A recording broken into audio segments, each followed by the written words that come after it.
Bienvenidos a todos los que están conectados para estos estudios de Primera de Corintios, capítulo 16. Este es el penúltimo estudio que tenemos.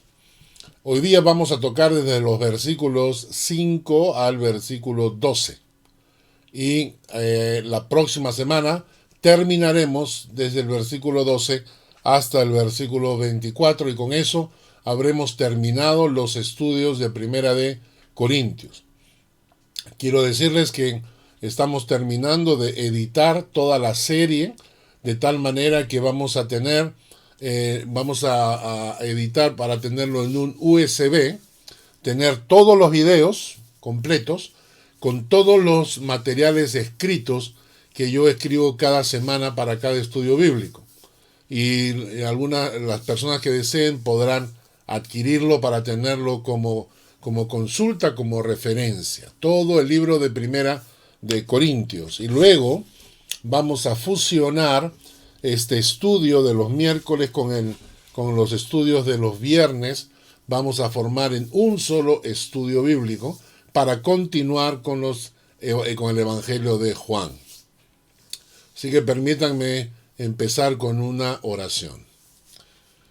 Señor, gracias por este tiempo, por esta oportunidad de estudiar tu palabra a profundidad. Yo te pido en el nombre de Jesús que tú dirijas este estudio, que tú te encargues de dirigir nuestros corazones y nuestras mentes para aprender de ti. En el nombre de Jesús oramos. Amén. Amén. La Biblia tiene muchos opositores. A través de la historia hemos visto mucha gente, incluyendo gente que se autodenominan pastores o teólogos, ¿no?, o religiosos, que han trabajado más en contra de la Biblia, aduciendo que ellos querían desmitologizar la Biblia.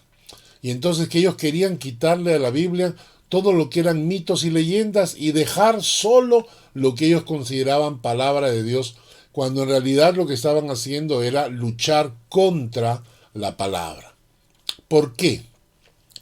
¿Por qué esta gente, incluyendo llamándose teólogos o estudiosos de la Biblia, han tratado de menospreciar la autoridad bíblica? Es muy simple. Quiero que me acompañen a unos textos bíblicos que leamos juntos. En 2 de Timoteo 3:16 dice: toda la escritura es inspirada por Dios y es útil para enseñar, para redarguir, para corregir, para instruir en justicia. Toda la escritura es inspirada por Dios y es útil para enseñarnos, para redarguirnos. Redarguirnos significa utilizar nuestros propios argumentos en contra. O, por ejemplo, si alguien llega tarde y luego cuando una persona llega después, justamente uno comienza a decir, ¿cómo es posible que lleguen tarde? Entonces le dicen, tú no tienes derecho a decirlo porque tú también llegaste tarde. Eso se llama redarguir. Para redarguir, para corregir, para instruir en justicia. Otro texto nos dice que la palabra de Dios es viva y eficaz, y más cortante que toda espada de dos filos, porque penetra hasta partir el alma y el espíritu, las coyunturas y los tuétanos, y discierne los pensamientos y las intenciones del corazón. Y un texto más nos dice: por lo cual también nosotros sin cesar damos gracias a Dios de que cuando recibisteis la palabra de Dios que oísteis de nosotros, la recibisteis no como palabra de hombres, sino según es en verdad la palabra de Dios, la cual actúa en vosotros los creyentes. Nosotros vivimos en Europa y acá en Suiza lo que vemos es lo siguiente. Dentro de las iglesias, especialmente las iglesias reformadas, tradicionales, las iglesias protestantes, se metió hace un tiempo atrás una teología que se llamaba la teología racionalista. Esta teología lo que hacía era menospreciar la autoridad inspirada de la palabra de Dios y colocarla como si fuera un libro más, como que la Biblia era un libro paralelo a cualquier otro libro de religión, quitarle la autoridad de palabra de Dios. ¿Qué ha pasado con estas iglesias? Están muertas. Todas las iglesias que se apartan de la palabra de Dios están muertas, porque la palabra de Dios, dice acá, es la que actúa en vosotros los creyentes. Cuando una iglesia no se senta, no se fundamenta en la palabra de Dios, termina muriendo en cuanto a la fe. Y esto no lo digo yo porque se me ocurre, sino porque en la historia ha sido así. Toda iglesia que se aleja de la palabra de Dios, que deja de tener la palabra de Dios como autoridad, termina muriendo en cuanto a la fe. Se enfrían y terminan en cualquier otra cosa, menos en el Evangelio de Jesucristo. ¿Por qué? ¿Por qué hay tanta gente intentando menospreciar la Biblia? Es muy simple, porque son los tontos útiles del diablo. ¿Por qué razón? Porque el diablo no está interesado en que leamos la Escritura, porque cuando leemos la Escritura encontramos el Evangelio explicado. Nos habla de cómo Dios llegó a esta tierra para salvar al hombre. Entonces el diablo quiere alejarnos de la palabra de Dios. Toda esta gente que menosprecia la Escritura, lo único que logran es que las personas tengan poco acceso a la Biblia. Y mientras más ignorantes somos de la Biblia, mayor número de almas camino al infierno. Voy a repetirlo. Mientras más ignorantes seamos de la Biblia, más almas camino al infierno. Y ojalá que ustedes puedan compartir esta verdad con todas aquellas personas, incluyendo aquellos creyentes que ponen la palabra de Dios en segundo lugar, que nunca tienen tiempo para estudiar la palabra y solamente le dan a la Biblia cuando el tiempo les resta. Porque mientras más ignorantes somos de la Escritura, más actividad puede tener el diablo en nuestras vidas. ¿Y por qué les digo esto? Porque yo he leído en el pasado que habían personas que decían, por ejemplo, que la primera carta de Corintios no fue escrita por Pablo, sino que fue un invento de algunos sacerdotes en el siglo XV o en el siglo XVI, que antes de ese tiempo no había nada, que solamente lo han inventado las iglesias y que la carta de Corintios nunca tuvo a Pablo como autor. ¿Y por qué les digo esto? Porque los primeros versículos que vamos a leer el día de hoy en capítulo 16 demuestran que esta era una carta personal. Cuando leemos en 1 Corintios capítulo 16, por ejemplo, del versículo 5 al versículo 9, Pablo nos habla de sus planes y proyectos personales, muy típico de una carta personal. Es decir, él habla lo que está pensando hacer, a dónde piensa ir, menciona ciudades que eran conocidas, menciona su itinerario de viaje. En el versículo 10 al 11, Pablo le presenta a los corintios a su discípulo llamado Timoteo.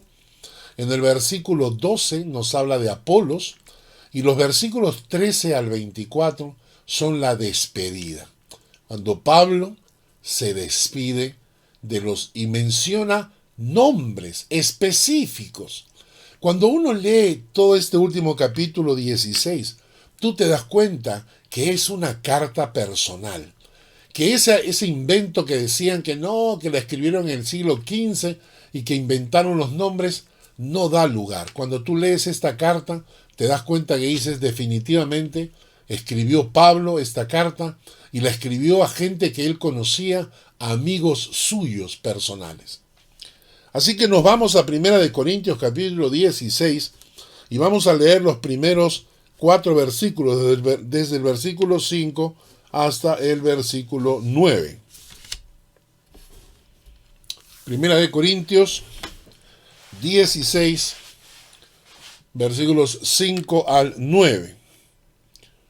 Como les he dicho siempre, cada vez que tengan un estudio bíblico, sean responsables y tengan una Biblia a la mano y un cuaderno a la mano para tomar notas y tomar apuntes, para que la palabra de Dios sea productiva.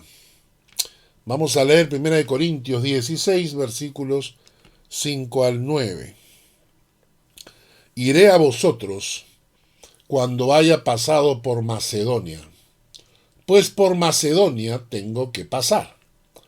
Y podrá ser que me quede con vosotros, y aún pase el invierno, para que vosotros me encaminéis a donde haya de ir. Porque no quiero veros ahora de paso, pues espero estar con vosotros algún tiempo, si el Señor lo permite. Pero estaré en Éfeso hasta Pentecostés, porque se me ha abierto puerta grande y eficaz, y muchos son los adversarios. Cuando leemos estos primeros versículos, les decía que del versículo 5 al versículo 9 nos habla de los planes de Pablo. Pablo tiene muy en claro su itinerario, ¿no? Él sabe muy bien lo que está pensando hacer. Por ejemplo, él agarra y dice, primero que nada tengo que pasar por Macedonia, ¿no? Versículo 5, iré a vosotros cuando haya pasado por Macedonia. Pues por Macedonia tengo que pasar. Esto es interesante. Nosotros ya hemos visto esto. En 2 Corintios 11:9 nos dice, y cuando estaba entre vosotros tuve necesidad económica. A ninguno fui carga, pues lo que me faltaba lo suplieron los hermanos que vinieron de Macedonia, y en todo me guardé y me guardaré de seros gravoso. Lo que Pablo nos enseñó, y la semana pasada lo vimos, es que los de Macedonia eran los que financiaban los viajes de Pablo. Era una iglesia de gran corazón, era una iglesia comprometida con el Señor, y ellos sabían como iglesia que sus ofrendas financiaban a Pablo en sus viajes misioneros. Y entonces Pablo, antes de ir a Corintio, les dice, tengo que pasar por Macedonia para poder cargarse, recuperarse y tener los recursos necesarios para seguir viajando. Pero en el versículo 6 dice, y podrá ser que me quede con vosotros, o aún pase el invierno con ustedes, ¿no? Versículo 7 dice, porque no quiero veros ahora de paso, pues espero estar con vosotros algún tiempo. O sea, Pablo les está diciendo, no quiero estar con ustedes un corto tiempo, quiero quedarme con ustedes por lo menos unos meses, quiero quedarme con ustedes para guiarlos en la palabra de Dios. Y al final dice, pero de todas maneras estaré en Éfeso hasta Pentecostés. Ahora, si uno lo ve así, a primera vista, lo que Pablo está haciendo una planificación, ¿no es cierto? Pablo ha planificado, sin lugar a dudas, Pablo ha planificado todo su viaje. Ahora, muchas personas, algunos en algunas iglesias, piensan que planificar es atentar contra la soberanía de Dios. Ellos dicen, no, deja que el Espíritu Santo te guíe, deja que las cosas vengan como vengan y no tener planes ni proyectos. Esto no es bíblico. Bíblico es planificar. Bíblico es planificar. Hay textos bíblicos que lo respaldan. Por ejemplo, en Proverbios 16:9 dice, el corazón del hombre piensa su camino, mas Jehová endereza sus pasos. ¿Qué significa que el hombre piense su camino? El hombre está pensando, está planificando, está detallando el camino por el que debe ir. El hombre planifica, el corazón del hombre piensa su camino, mas Jehová endereza sus pasos. O sea, nosotros podemos estar pensando lo que queremos hacer planes para el futuro, pero tenemos la gracia y la bendición de que Dios está a nuestro lado y que Dios endereza nuestros pasos si es que estamos planeando cosas equivocadas. todas las personas dicen que deberíamos tener planes y proyectos. Mi esposa me mencionaba un sistema que uno tiene una pizarra y en esa pizarra vas pegando tus ideas, tus sueños. Quiero viajar acá, quiero comprar tal cosa, quiero arreglar tal cosa. Y de esa manera vas teniendo un cuadro en visión de tus sueños y proyectos. Planificar no es malo, la Biblia lo enseña. El mismo Jesús dijo, por ejemplo, una parábola dice en Lucas 14, porque ¿quién de vosotros, queriendo edificar una torre, no se sienta primero y calcula los gastos, a ver si tiene lo que necesita para acabarla? No sea que después que haya puesto el cimiento y no pueda acabarla, todos los que la vean comiencen a hacer burla de él, diciendo, este hombre comenzó a edificar y no pudo acabar. Jesús está dando una parábola de alguien que quiere construir una torre, pero que es tan irresponsable que no se sienta primero a calcular los gastos. Y la parábola continúa diciendo, o qué rey, al marchar a la guerra contra otro rey, no se sienta primero y considera si puede hacer frente con 10.000 al que viene contra él con 20.000. Y si no puede, cuando el otro está todavía lejos, le envía una embajada y le pide condiciones de paz. O sea, planificar no es malo, calcular no es malo. Cuando el rey comienza, dice, primero considera cuánta gente es su ejército, cuánta gente es el otro ejército. O sea, eso de ahí no es malo, planificar no es malo. Proverbios 14:8 nos dice, la ciencia del prudente está en entender su camino, mas la indiscreción de los necios es engaño. Y este texto, en la traducción en lenguaje actual, dice, el que es sabio lo demuestra en que piensa bien lo que hace. Qué traducción más bonita, ¿no? El que es sabio lo demuestra en que piensa bien lo que hace.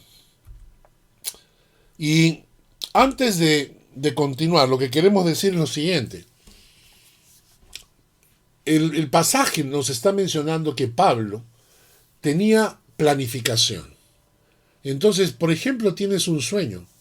Tú agarras ese sueño, lo escribes en un papel, lo pones en una pizarra.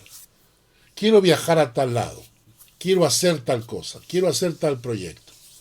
Pablo tenía bien planeado, bien descrito el itinerario que él quería recorrer. Pero esto no significa que nosotros planeamos lo que nos da la gana. Vamos a ver en el mismo texto que hemos leído. Voy a retroceder, si me permiten. Voy al texto acá. Primera de Corintios 16, versículos 5 al 9. Vamos a encontrar acá 4 frases que están escritas entre líneas para que entendamos cómo Pablo hacía sus planes. Es decir, no es cuestión de hacer planes como se te antojan, sino que Pablo hacía sus planes, pero tenía 4 principios, 4 conceptos que los tenía muy en claro en su mente antes de hacer sus planes. De tal manera que cuando él hacía estos planes, tenía en consideración estos 4 conceptos. El primero, o la primera frase que vamos a analizar, ese concepto que Pablo tenía en su corazón, para que vosotros me encaminéis a donde haya de ir. El consejo de los hermanos. Segundo, si el Señor lo permite, sometido siempre a la voluntad de Dios. Tercero, porque se me ha abierto puerta grande y eficaz. Atento siempre a donde Dios te abre y te cierra puertas, porque esa es la forma en que Dios te va indicando el camino por el que debes seguir. Cuarto concepto, muchos son los adversarios. Siempre vas a tener adversarios, enemigos y problemas. Cuenta con ello a la hora en que haces tus planes. Y eso no significa que Dios esté en contra. Eso no significa que Dios se está oponiendo a los planes, sino que siempre vas a tener al diablo como enemigo que quiere que los planes de Dios no se realicen. Vamos a estudiar entonces el primero.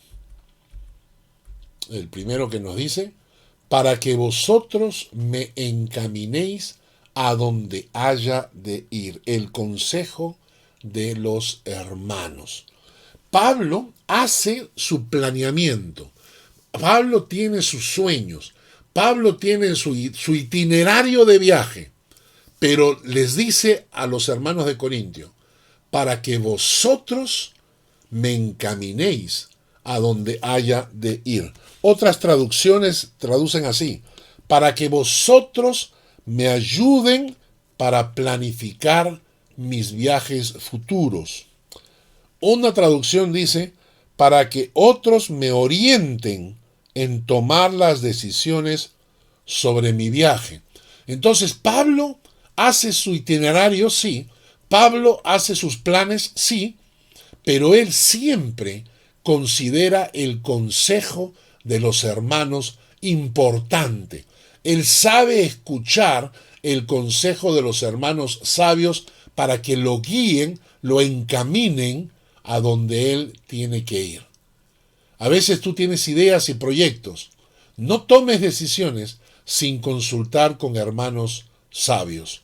Algunos textos bíblicos nos dicen, Proverbios 11:14, donde hay dirección sabia, caerá el pueblo. Donde no hay dirección sabia, caerá el pueblo. Mas en la multitud de consejeros hay seguridad. Proverbios 15:22. Los pensamientos son frustrados donde no hay consejo, mas en la multitud de consejeros se afirman. Y Proverbios 24:6. Porque con ingenio harás la guerra, y en la multitud de consejeros está la victoria. Qué precioso. Estos 3 versículos te muestran la sabiduría que hay en la multitud de consejeros. Entonces, si quieres hacer planes y proyectos, está bien, pero escucha, conversa, plantea tus sueños, tus ideas a hermanos que sean maduros, que sean sabios, para que ellos te ayuden en encaminar tus caminos, en encaminar tus proyectos, tus ideas, tus sueños. La segunda frase escrita por Pablo en ese texto que hemos leído es la siguiente: si el Señor lo permite. O sea, en primer lugar, Pablo tiene sus planes, pero incluye el consejo de los hermanos. En segundo lugar, Pablo tiene sus planes, pero termina diciendo, si el Señor lo permite. ¿Qué cosa quiere decir eso? Que yo puedo tener todos los planes y proyectos que quiera, pero mis planes y proyectos siempre se someten y se sujetan a la autoridad de Dios. Yo, antes que hacer mis planes, quiero hacer los planes de Dios. Quiero estar dispuesto a hacer la voluntad de Dios por encima de mi voluntad. Y por eso Pablo dice, si el Señor lo permite. Lo que él está diciendo es, yo hago mis planes, pero yo los pongo en las manos de Dios para que si el Señor lo permite, ocurran.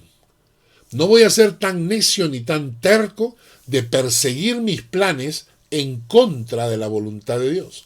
No voy a ser testarudo ni engreído, sino que si el Señor lo permite, entonces los planes que yo he hecho se llevarán a cabo. Yo me someto, me sujeto a la voluntad de Dios. Textos bíblicos. Salmo 37:5. Encomienda a Jehová tu camino y confía en Él, y Él hará. ¿Tienes planes? ¿Tienes proyectos? encomiéndaselos a Dios, entrégaselos a Dios, confía en Dios y entonces Dios obrará, Dios hará. El Salmo 20, versículos 7 al 8 dice, estos confían en carros y aquellos en caballos, mas nosotros del nombre de Jehová nuestro Dios tendremos memoria. Ellos flaquean y caen, mas nosotros nos levantamos y estamos en pie. Así es, la gente confía en carros, en caballos, en su dinero, en su puesto de trabajo. Ellos confían en otras cosas. Nosotros, del nombre de Jehová, tenemos memoria. ¿Qué quiere decir esto? Yo hago mis planes, sí, pero no confío en mis cosas. Confío en el Señor. Yo pienso mis planes, pero a Dios se los encomiendo para que Él los lleve a cabo. Nosotros del nombre de Jehová, nuestro Dios, tendremos memoria. El Salmo 127, versículo 1.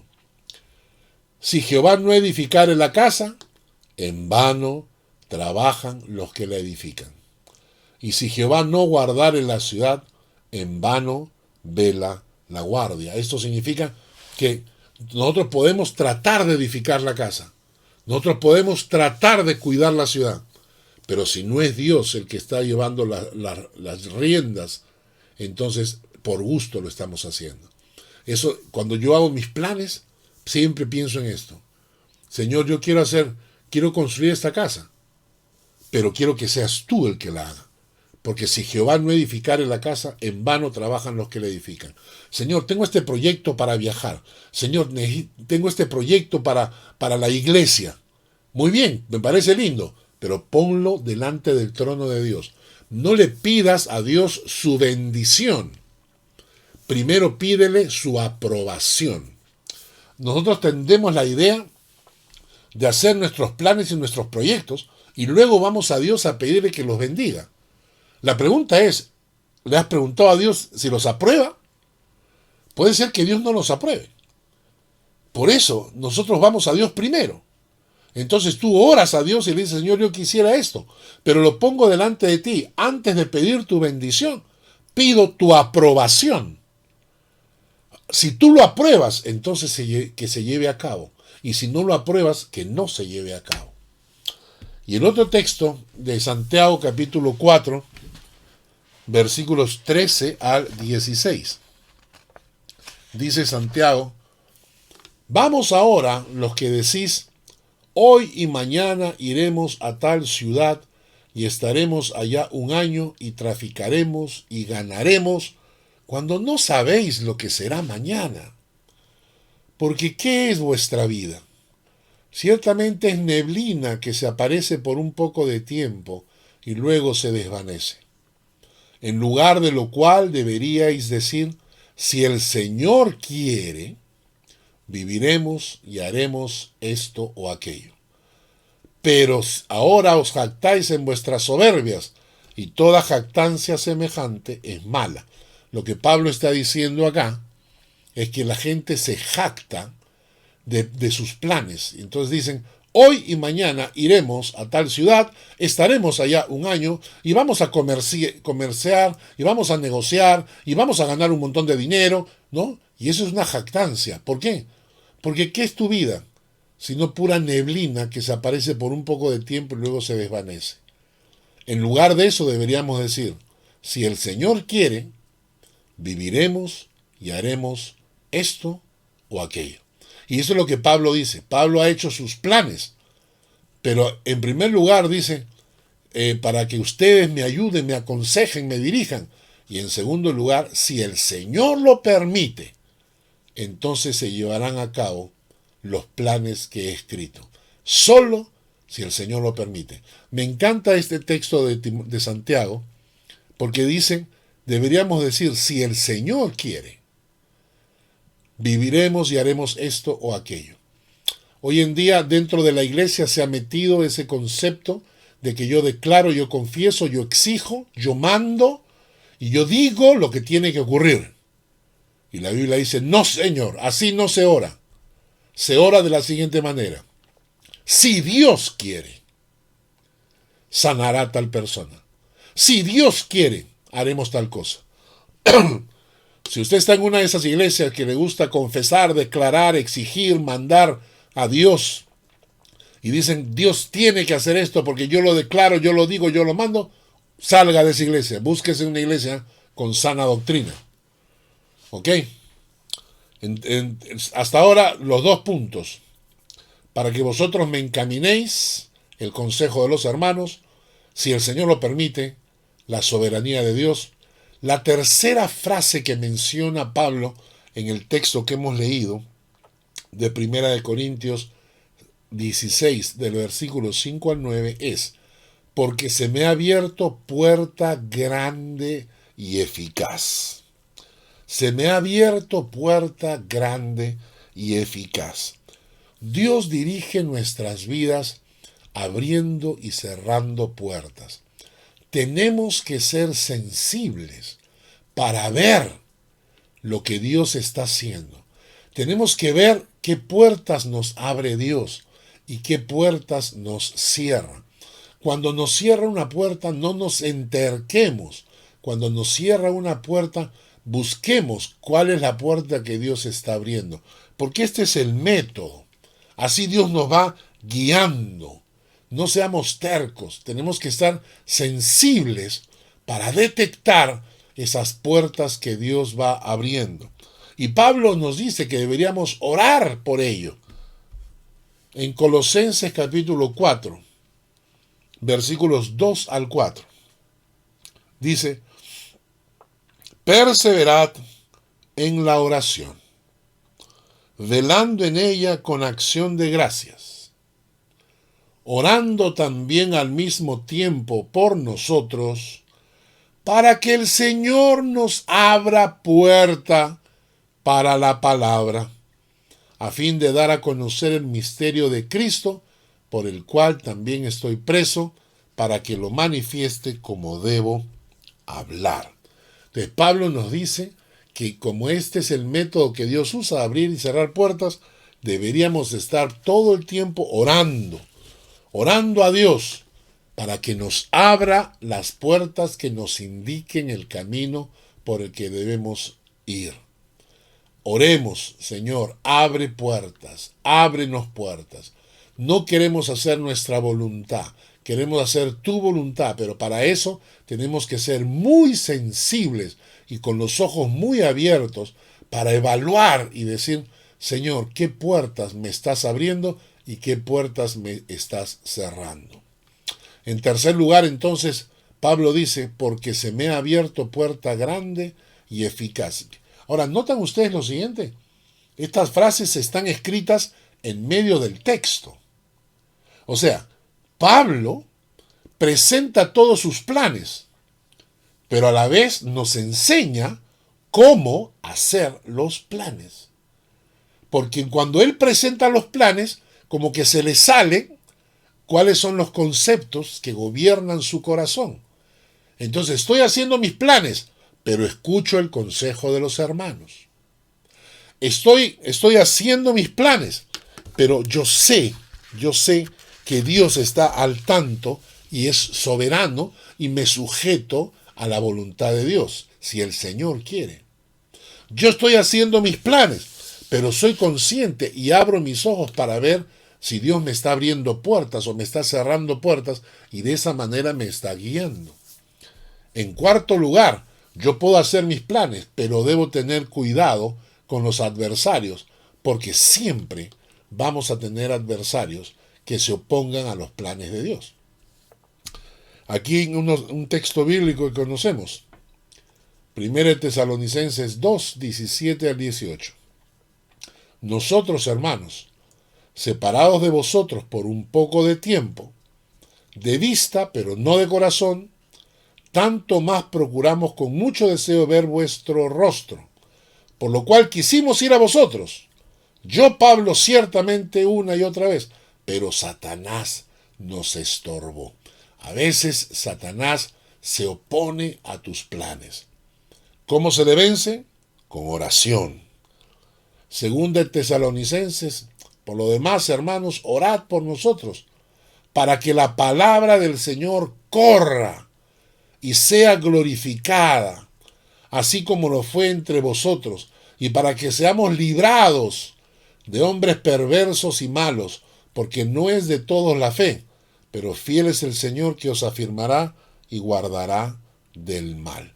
En otras palabras, Pablo lo que está diciendo es, mira, hay que estar orando por los planes, Dios va a abrirte puertas, pero siempre considera como parte de tus planes y proyectos gente que a veces es mala, gente que son instrumentos del diablo, adversarios que van a tratar de oponerse. ¿Cómo se les vence? Con oración. ¿Lo vences tú? No. Tú oras. Es el Señor y su ejército de ángeles los que te dan la victoria. Entonces, en conclusión, si leemos nuevamente el pasaje del versículo 5 al 9, iré a vosotros cuando haya pasado por Macedonia, pues por Macedonia tengo que pasar. Y podrá ser que me quede con vosotros o aún pase el invierno, para que vosotros me encaminéis a donde haya de ir. Pero que no quiero veros ahora de paso, pues espero estar con vosotros algún tiempo, si el Señor lo permite. Pero estaré en Éfeso hasta Pentecostés, porque se me ha abierto puerta grande y eficaz, y muchos son los adversarios. Pablo tenía sus planes, pero a la vez nos enseña esos 4 conceptos importantes que debemos tener en mente a la hora de planificar nuestras vidas, nuestro futuro. Y ahora nos vamos a 1 Corintios 16, versículos 10 al 11. 1 Corintios 16, versículos 10 al 11. Y Pablo escribe y les dice, y si llega Timoteo, mirad que esté con vosotros con tranquilidad, porque él hace la obra del Señor así como yo. Por tanto, nadie le tenga en poco, sino encaminadle en paz, para que venga a mí, porque le espero con los hermanos. Dentro de los planes de Pablo estaba que Timoteo pasara y visitara Corinto rumbo a encontrarse con él.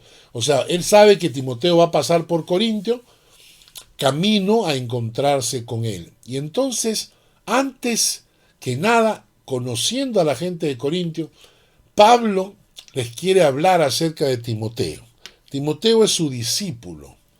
Y poco a poco, en ese discipulado, Pablo le fue delegando más y más autoridad. Por ejemplo, en Éfeso, en 1 Timoteo le dice, como te rogué que te quedases en Éfeso cuando fui a Macedonia, para que mandases a algunos que no enseñen diferente doctrina, ni presten atención a fábulas y genealogías interminables que acarrean disputas más bien que edificación de Dios que es por fe, así te encargo ahora. Entonces, Pablo, por ejemplo, ya le había delegado a Timoteo la autoridad para quedarse en Éfeso, para mandar a algunos, para reprender a algunos que estaban enseñando una doctrina diferente. Cuando Pablo habla de Timoteo, por ejemplo, menciona que era un joven. Entonces en 1 Timoteo 4:12 dice, ninguno tenga en poco tu juventud, sino sé ejemplo de los creyentes en palabra, conducta, amor, espíritu, fe y pureza. Entonces, Timoteo era discípulo de Pablo, Timoteo estaba haciendo el ministerio junto con Pablo, Timoteo era una persona joven, Timoteo compartía con Pablo mucho el ministerio, por eso menciona, porque él hace la obra del Señor así como yo, ¿no? Un momento. Acá, en el 1 Corintios 16 dice, si llega Timoteo, mirad que esté con vosotros con tranquilidad, porque él hace la obra del Señor así como yo, ¿no es cierto? Entonces, Pablo en Romanos, por ejemplo, dice, os saludan Timoteo, mi colaborador, y Lucio, Jasón, Sosípater, mis parientes. En Filipenses 1:1 dice Pablo y Timoteo, siervos de Jesucristo. Entonces, cuando Pablo está hablando de Timoteo, está hablando de su discípulo, pero también está hablando de alguien en quien él delegaba autoridad como para quedarse en Éfeso. Lo llama colaborador, lo llama siervo de Jesucristo. Pablo está reconociendo la autoridad espiritual de Timoteo. ¿Entendieron eso? Pablo está reconociendo la autoridad espiritual de Timoteo. Sin embargo, conociendo a la gente de Corinto, y hemos visto que la gente de Corinto eran gente especial, eran gente creída, soberbia, ¿no? Conociendo a la gente de Corinto, es que les escribe diciendo que lo traten bien a Timoteo. ¿Y saben por qué? Porque igual que Corinto, existen iglesias matapastores. ¿Saben eso? Existen iglesias matapastores. Son iglesias que a veces se formaron con el liderazgo de algún pastor y este pastor sale por alguna razón y la gente de la iglesia no está dispuesta a aceptar el liderazgo de ningún otro. Y cuando llega un nuevo pastor, le hacen la guerra, pero le hacen la guerra hasta que el pastor se aburre y se cansa y se va. Se llaman iglesias matapastores. Tratan mal a sus pastores hasta que se aburren y se van.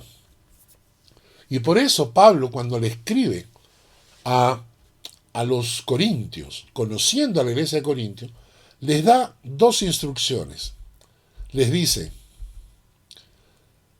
si llega Timoteo, mirad que esté con vosotros con tranquilidad. Con tranquilidad.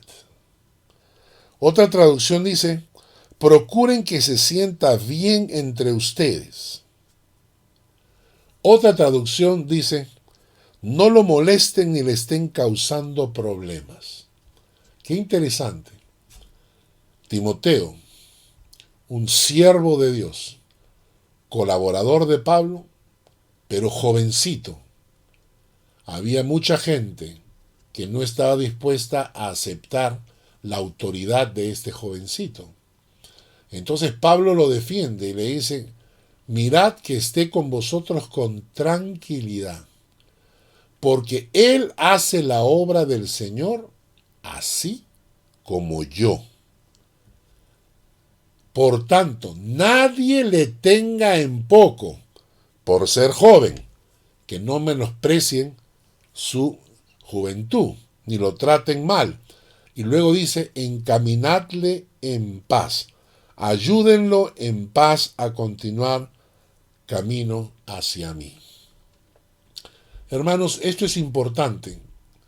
La Biblia nos enseña que debemos cuidar y tratar bien a las personas de Dios, que son instrumentos de Dios para guiarnos en sus caminos.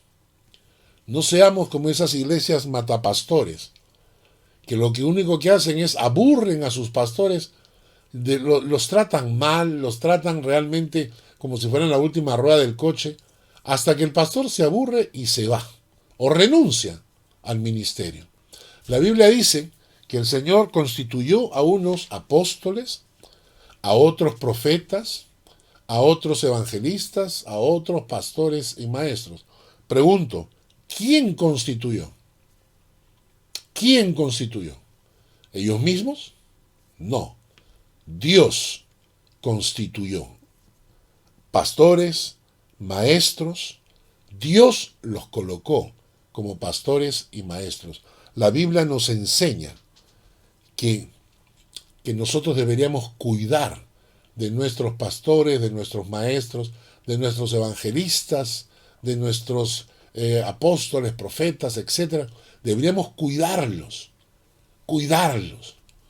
¿Para qué? Para que hagan el ministerio con tranquilidad, ¿no?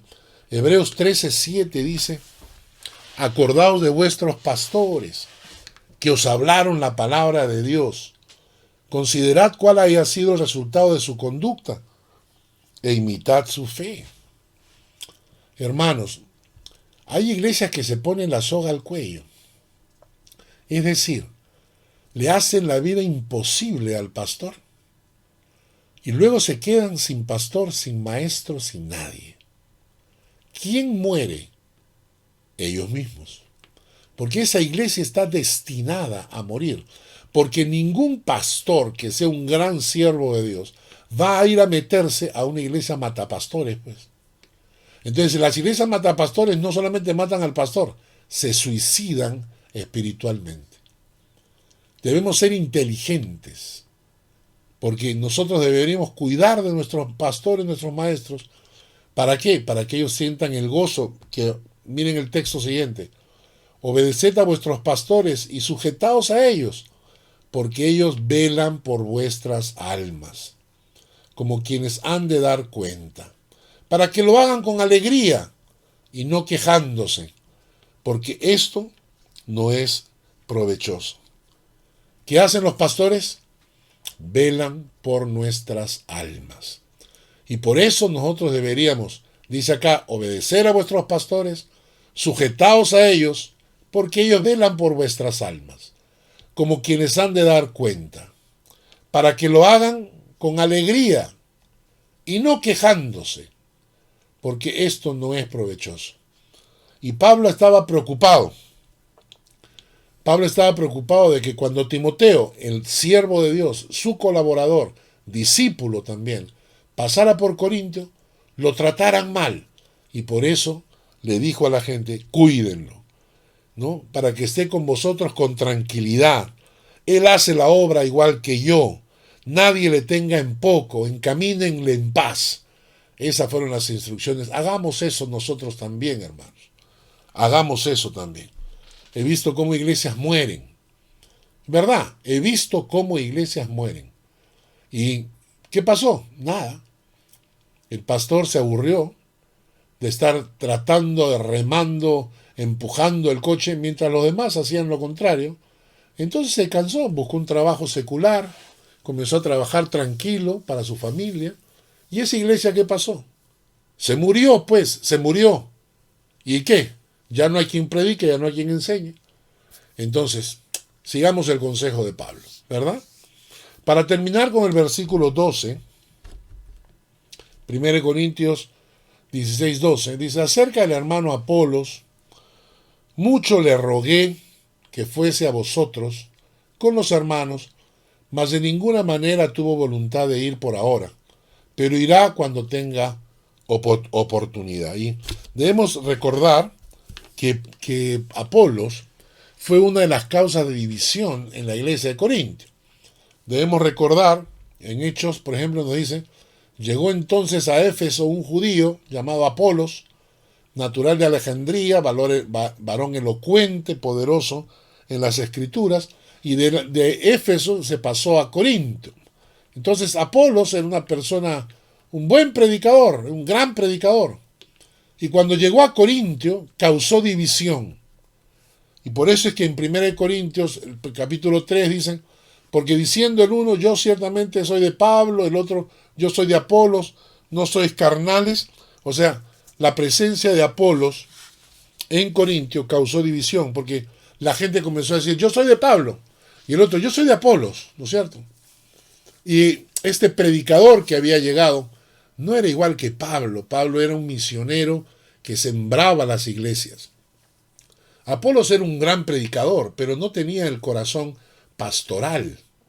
Y por eso, cuando Pablo le dice, oye Apolos, la iglesia de Corintio te extraña, pues, tú llegaste, les predicaste, les hablaste, y te fuiste. Y mira, ve que la iglesia casi se ha dividido. Y entonces dice que Apolos contestó que no tenía voluntad de ir, ¿no? Dice, acerca del hermano Apolos, mucho le rogué que fuese a vosotros con los hermanos, mas de ninguna manera tuvo voluntad de ir por ahora, pero irá cuando tenga oportunidad. Le rogué que fuera a visitarlos, no tuvo voluntad de hacerlo, y quizás cuando tenga oportunidad, cuando le sobre tiempo, pasará por allá. A ver, ¿dónde están los hinchas de Apolos? ¿Dónde están todos aquellos que decían, yo soy de Apolos, yo soy de Apolos? A ver, eso es lo que pasa cuando en la iglesia se causa división. Debemos tener cuidado, hermanos. Cuando alguien viene a la iglesia, por más buen predicador que sea, debemos tener cuidado de que la iglesia no caiga en división. Y debemos tener cuidado a quien escuchamos predicar. Pueden ser grandes predicadores, pero debemos tener mucho cuidado, como Apolos, que no tenía corazón para ir a Corintio, era simplemente un predicador itinerante que pasaba por ahí. Hermanos, con esto llegamos al versículo 12. Entonces, ¿qué hemos aprendido ahora? Vamos a hacer un pequeño repaso. En primer lugar, hemos aprendido las cuatro normas que Pablo consideraba a la hora de hacer sus planes, ¿no es cierto? La primera de ellas es que hay que escuchar el consejo de los hermanos. Segundo, hay que someter nuestros planes a la voluntad de Dios, si el Señor lo permite. Tercero, hay que estar atentos a que Dios abre y cierra puertas. Y cuarto, debemos considerar siempre el peligro de que aparezcan enemigos que se opongan a los planes de Dios para nuestra vida. Y en cuanto a Timoteo, nos enseña que cuando tengamos cerca a alguien que sea un pastor, un maestro, alguien que realmente nos edifica en la palabra de Dios, cuidémoslo. Cuidémoslo, que viva, que se pueda, como decía Pablo, que estén en paz, que esté con tranquilidad. ¿No? ¿Para qué? Para que hagan el ministerio sin quejarse, para que hagan el ministerio con gozo. No matemos a nuestros pastores, no matemos espiritualmente a nuestros maestros, porque después nos quedamos sin que alguien nos enseñe. Que el Señor bendiga su palabra y voy a pedirles que me acompañen en una oración final. Señor, gracias por el estudio de hoy. Gracias por la palabra que nos has enseñado. Ten misericordia. Llévate toda la gloria por este estudio. Permite que otros puedan escuchar este mensaje, que podamos compartir con otros este mensaje, para que la palabra de Dios se divulgue entre los corazones de la gente que busca de verdad, que busca el Evangelio, que busca de corazón servirte. Gracias, Padre. Te bendigo en el nombre de Jesús. Amén y amén. Termino diciéndoles, recuerden que este es el penúltimo estudio. La próxima semana tendremos el último estudio de Primera de Corintios, terminando con el capítulo 16 de los versículos 13 al 24. Que Dios les bendiga. Nos vemos la próxima semana.